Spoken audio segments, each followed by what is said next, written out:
La verdadera razón por la que el libro de Enoc fue prohibido en la Biblia. Prohibido, enterrado y quemado.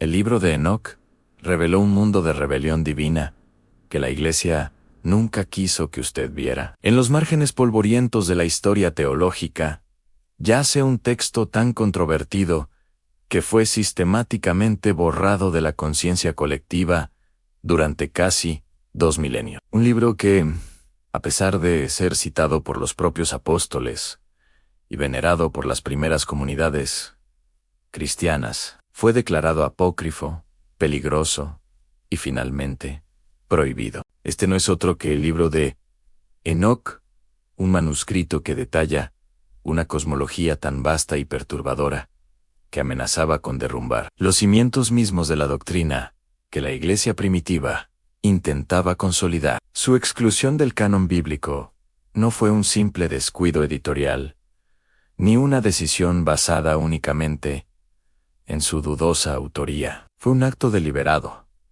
una cirugía teológica diseñada para extirpar una visión del universo y de la historia divina que se consideraba demasiado caótica, demasiado detallada y, sobre todo, demasiado reveladora para comprender por qué el libro de Enoc fue considerado una amenaza.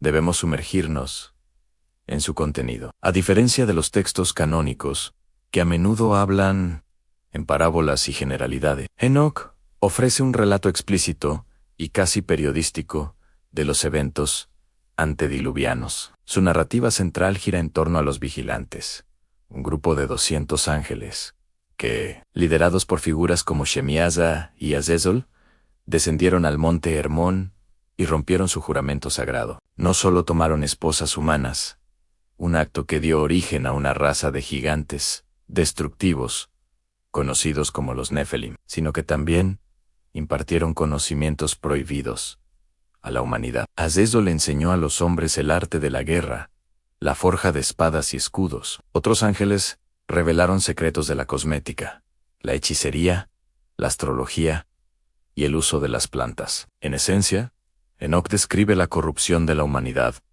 no como un simple acto de desobediencia en el Edén, sino como una contaminación directa y deliberada por parte de seres celestiales rebeldes. Esta narrativa presentaba un problema teológico monumental para la Iglesia primitiva. La doctrina que se estaba formando buscaba centralizar el origen del mal en la desobediencia humana, el pecado original de Adán y Eva, y en la rebelión singular de Lucifer. El relato de Enoc, sin embargo, diluía esta responsabilidad. Sugería que la humanidad fue, en gran medida, una víctima de una conspiración cósmica, corrompida por tecnologías y saberes que nunca debió poseer. Esto no solo complicaba la noción del libre albedrío, sino que también presentaba un panteón de culpables celestiales, desviando el foco del pecado humano como la única causa de la perdición del mundo. Para los padres de la Iglesia, como San Agustín,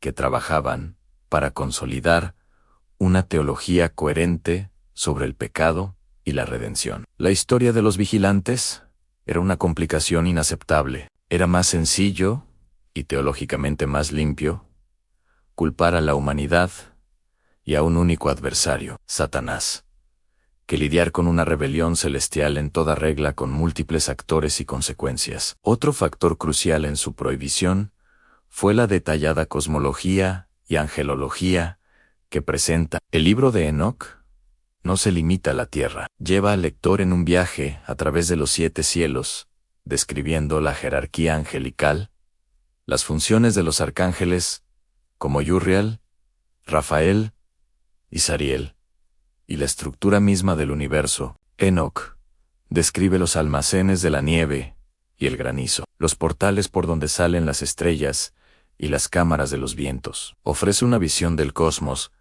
que es a la vez mística y casi científica en su clasificación. Esta riqueza de detalles, aunque fascinante, entraba en conflicto directo con la visión más simple y menos prescriptiva del mundo espiritual que la Iglesia deseaba promover. Permitir que un texto tan específico circulara como sagrado habría abierto la puerta a innumerables debates y herejías sobre la naturaleza de los ángeles, el cielo y el funcionamiento del universo, distrayendo a los fieles del mensaje central de fe en Cristo y obediencia a la Iglesia. Era más seguro dejar esos misterios en el ámbito de lo inefable, en lugar de validarlos con un texto tan explícito. Además, el libro de Enoc contiene profecías apocalípticas de una especificidad asombrosa, incluyendo un apocalipsis de las semanas que divide toda la historia humana en 10 periodos. Estas profecías,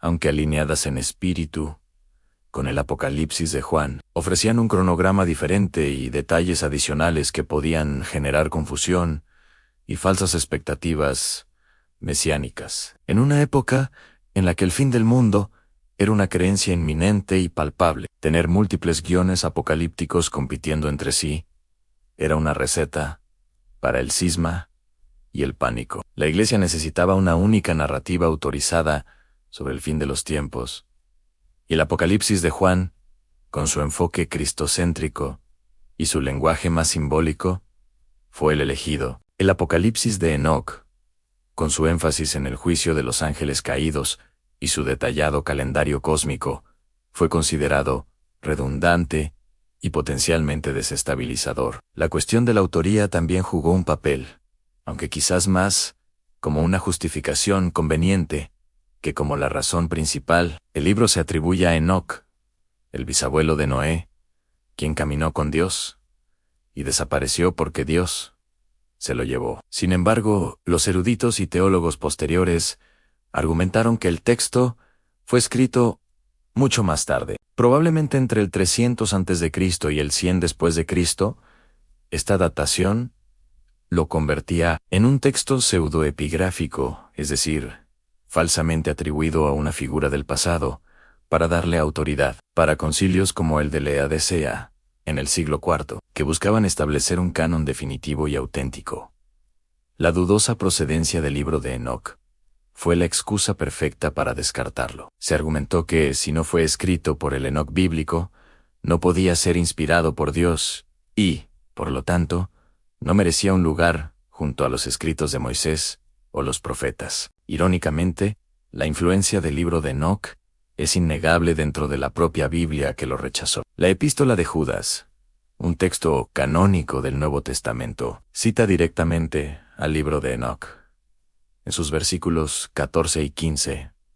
De estos, también profetizó Enoc, séptimo desde Adán, diciendo: Ané aquí, vino el Señor con sus santas decenas de millares, para hacer juicio contra todos. Esta es una cita casi literal de Enoc 1:9. Además, la segunda epístola de Pedro alude claramente a la historia de los ángeles encarcelados, que es central en Enoc. Esto demuestra que, en los primeros días del cristianismo, el libro era no solo conocido, sino considerado lo suficientemente autoritativo como para ser citado en escritos apostólicos. Su posterior prohibición representa, por tanto, un cambio radical de postura, una decisión consciente de repudiar un texto que una vez fue parte integral del pensamiento judeocristiano primitivo. El descubrimiento de los manuscritos del Mar Muerto en 1947 confirmó el antiguo estatus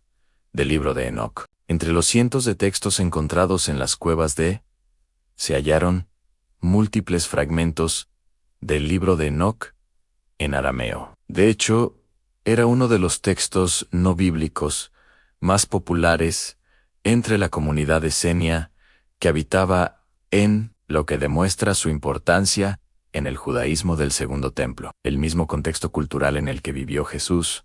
Han solo las iglesias ortodoxas de Etiopía y Eritrea, aisladas del resto de la cristiandad, durante siglos, mantuvieron el libro de Enoc en su canon bíblico, preservando el texto completo en la antigua lengua YS, cuando en el resto del mundo se había perdido. En última instancia, la prohibición del libro de Enoc no fue por una sola razón, sino por una confluencia de factores que lo hacían incompatible con la iglesia institucional que emergía. Su narrativa sobre los ángeles caídos desafiaba la doctrina del pecado original. Su cosmología detallada amenazaba con generar disputas teológicas sin fin.